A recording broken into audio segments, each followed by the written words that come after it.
what you were talking about reverse engineering depression, because, well, what's interesting for me is that as a parent, that is actually the consideration that I've had in raising my daughter is, how did I get to depression? How did I get to anxiety? How did I get, don't do that. Don't reinforce those things. Don't teach her to think in the ways that I once thought were the only ways to think.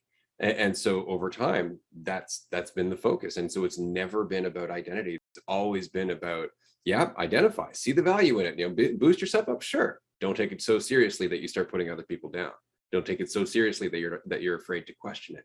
And it's been, her whole life has been like that, because again, I recognize the path to depression so well because I lived there for so long, right? And so I think that's unfortunately the case, is that as we get out of depression or out of hell, and we start to realize the pathways that we took to get there, we can communicate it to others. But often, if we're not parents especially, we're trying to communicate it to people who are still firmly immersed in hell.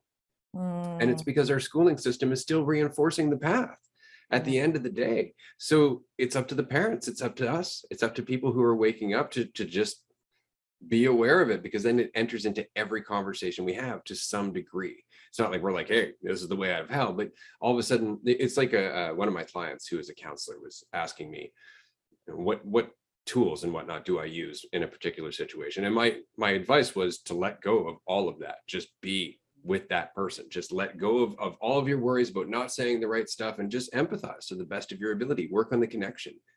They came up with tools on the fly in the next session, because they were actually in the conversation. They weren't just reaching for mm. that tool bag, right?